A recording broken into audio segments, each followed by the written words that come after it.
Adesanya vs Blachowicz. C'est toujours un peu difficile de pouvoir faire des pronostics sur des combats quand un combattant descend d'une catégorie ou il monte dans une catégorie. On n'a jamais vu Adesanya dans cette catégorie, donc il y a un peu un flou qui se fait sur comment il va être comment il va être dans cette catégorie, ce poids, comment il va être face à Blachowicz. Un point qui est important pour moi, c'est que Adesanya n'a jamais affronté quelqu'un qui a autant de portée que Blachowicz. Que ce soit Costa, Whittaker ou d'autres, jamais. La personne avant qui avait le plus de portée avant Blachowicz, c'était Anderson Silva. Si je dis pas de conneries, qui avait le plus de portée, toujours inférieur à Adesanya, parce qu'il a une portée, il est très longiligne, il a une portée qui est énorme, mais c'était quand même lui. Là, on peut voir, par exemple, sa portée au niveau des bras. Adesanya a 80 de reach contre Blachowicz qui a 78. Donc, vous voyez, il n'y a que 2 points de différence. Au niveau des jambes, ça va être intéressant parce que une bonne partie du combat, comme je pense que ça va être une guerre où les gens ne vont pas vouloir trop appuyer leur coup pour pas se prendre un contre, ça va être beaucoup sur les kicks. Et là, on peut voir qu'Adesanya a 44,5 et Blachowicz 44. Donc forcément, Adesanya ne pourra pas faire ces, ces, ces mêmes stratégies qu'il faisait auparavant, où vraiment il se servait de sa distance pour imposer un jeu où il était beaucoup plus loin de ses adversaires et il arrivait à se désengager très rapidement. Forcément, le combat va être plus rapproché. Son adversaire va avoir un avantage de distance sur lui s'il a plus de portée. Et ça, justement, ça va peut-être poser problème pour les contres d'Adesanya qui étaient vraiment basés sur une technique qui est assez particulière. Vous pouvez le voir contre Costa ou Whittaker, encore d'autres combats. Il a un compte qui est assez particulier, où il se désengage sur la gauche. Il met son buste vraiment en arrière et il le met vraiment beaucoup plus en arrière que les autres combattants. Et il envoie une gauche, puis la droite qui vient. Et le fait qu'il te mette beaucoup plus sur la gauche fait que l'adversaire envoie son 1-2 dans le vide. Et il y a une sorte de rotation un peu comme une toupie où il arrive à enchaîner l'adversaire.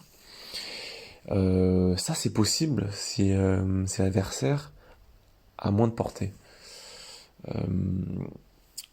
Ça sera peut-être plus dur de faire ce contre-là avec quelqu'un comme Blachowicz, à part si Blachowicz s'engage trop. Et on sait pas, mais je pense que les deux combattants, Blachowicz a un bon contre, il est très puissant, et Adesanya aussi. Je pense que les combattants vont essayer intelligemment, ça va être une sorte de jeu d'échecs un peu, ils vont essayer de pas trop engager sur leur coup pour pas se faire contrer.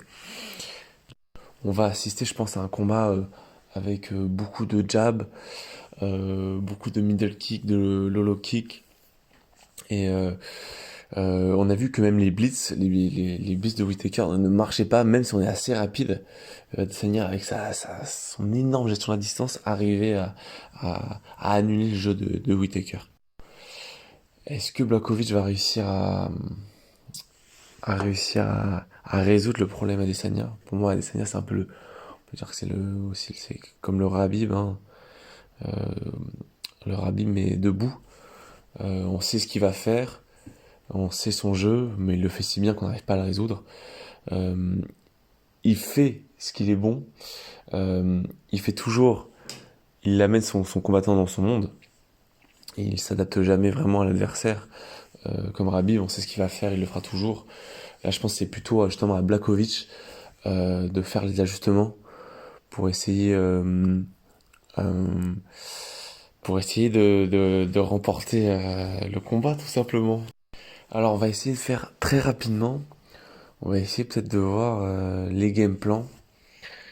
Euh, les game plans qu'il faudrait adopter. C'est un peu difficile, hein.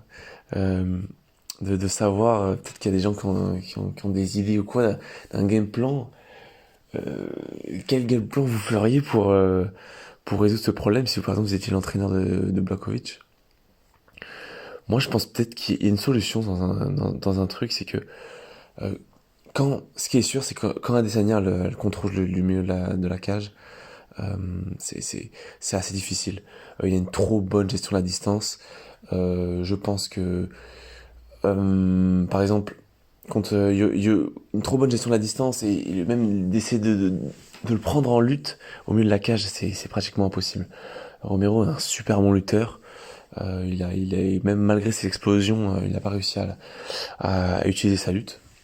Et en fait, c'est pas tellement qu'il est bon en lutte, Adesanya, c'est que il a tellement bonne gestion de la distance que quand vous avez une bonne gestion de la distance, vous n'avez pas forcément besoin d'être un bon lutteur, puisque vous arrivez à vous désengager très facilement.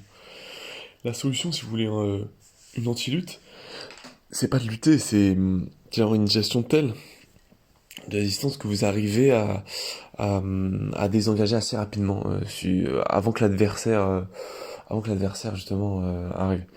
Peut-être que avec ce différentiel d'allonge, ça va peut-être changer, on sait pas.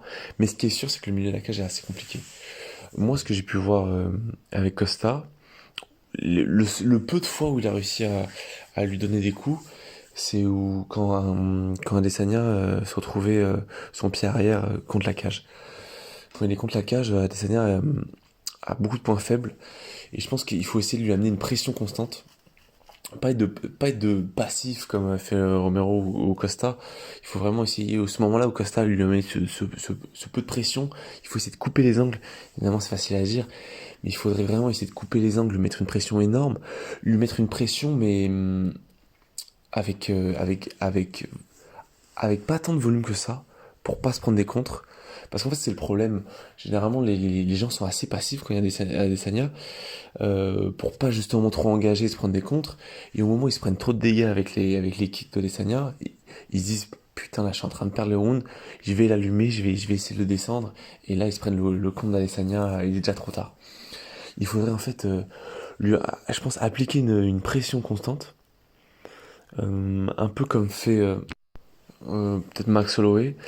Et même si on se prend quelques coups, quelques jabs et tout, euh, il, il faut essayer de toujours appliquer cette pression. Justement, le moment. En fait, ce qui est dur avec Adesanya, c'est que normalement, quand vous mettez la pression à l'adversaire, euh, il va arriver contre la cage, il va arriver un moment où il est plus en position dominante. Et c'est là où Adesanya change de garde, il se met en southpaw. Et du coup, il a son bras gauche qui est en avant et son bras droit. Il change et ça permet de changer l'axe et qu'il soit justement en position dominante. Et c'est là où c'est très intéressant, c'est que il faudrait que Blakovic fasse cette pression. Et ce qu'on a pu remarquer, c'est que Blakovic est très très bon contre les mecs qui sont en southpaw. C'est pour ça que c'est assez inquiétant le combat en général. Parce que je pense qu'en striking, Blakovic va vraiment perdre. Parce il est beaucoup moins bon contre les gens qui sont droitiers, mais qui sont orthodoxes. Mais pour les mecs en southpaw, genre quand il avait affronté Anderson, non, pardon, Jacqueline Souilla et Luc Rockhold. Je sais pas trop comment ça se prononce ces noms. Et, euh, et contre Dominique Reyes aussi, si je dis pas de conneries, qui était un Sospo, il a et en fait, il a une gestion, il a une gestion de la distance et des coups est phénoménale. Parce qu'il arrive en fait avec son. Du coup, l'autre est inversé, il arrive avec son bras avant, de contrôler le bras inverse de l'adversaire et de placer sa droite, vraiment une bonne droite. Je crois qu'en striking, s'il n'arrive pas à se mettre au clinch ou en lutte, et je pense que ça va être difficile, vraiment difficile pour Djokovic. Cependant, si on reste dans notre stratégie, il va essayer il faut lui mettre la pression. Au moment où il change, il se met en southpaw. Blakovic doit toujours lui mettre la pression et c'est là où justement il doit commencer à plus engager. Il ne faut pas qu'il engage avant, il faut qu'il engage à faible volume avec des jabs et des middle. Je pense que dans la garde low kick, il pourrait perdre face à Desania. S'il se faut une garde low kick, je le vois plus performant. À ce moment-là, la pression continue. Il faut essayer de le coincer sur la cage. Et quand il est sur la cage, vraiment essayer d'aller au clinch. Parce qu'il y a un facteur qui est phénoménal, c'est que Blakovic sera sûrement beaucoup plus lourd que Adesanya. Et ça, faut vraiment qu'il le fasse à son avantage. Adesanya n'aura jamais affronté quelqu'un d'aussi lourd dans sa carrière. Et ça va peut-être se ressentir dans les coups. Si Blakovic peut peut-être l'éteindre en un coup, ça va se ressentir dans les coups, ça va se ressentir si dans le clinch, s'il clinch. Et ça peut être très intéressant. Donc, vraiment cette pression, couper les axes, essayez pas de faire une guerre de middle ou de nanana ou attendre, c'est mort, faut vraiment appliquer une pression, même s'il y a quelques coups qui partent, mais toujours une pression à bonne distance, hein, à une distance qui ne permet pas le contre. Et dernière chose, dernier petit plan, au moment où Adesanya fait ce fameux contre, en fait Adesanya il a une particularité, c'est pour ça qu'il est très bon, c'est que quand on fait des attaques, il recule pas en ligne droite, il fait pas deux pas en arrière. Il fait des pas latéraux. Donc c'est très difficile d'envoyer ces enchaînements. C'est pour ça que ça me fait peur pour Blakovic, parce qu'il fonctionne beaucoup par enchaînement. En fait, il y a un point négatif et un point positif à ça. C'est que Blakovic, je le trouve très peu mobile de la tête, beaucoup en enchaînement, ça c'est mauvais. Mais il finit ses enchaînements par un très bon middle. Et c'est ça où on veut en venir. C'est que, justement, Adesanya, quand on lui met trop quand on s'engage trop, il fait ce fameux contre où il se met en arrière, il fait son gauche-droite. Je pense que vraiment la tactique à ce moment-là, c'est qu'il se met vraiment beaucoup en arrière. Ça serait d'envoyer un jab, de faire une feinte comme si on faisait un blitz, et d'essayer de rentrer en contact, en clinch, ou en lutte à ce moment-là où il est vraiment en arrière. Il est tellement en arrière, je sais pas si c'est pas une piste à vraiment explorer. Il est tellement en arrière que il y a une possibilité qu'il puisse pas se mettre en retrait et désengager à ce moment-là.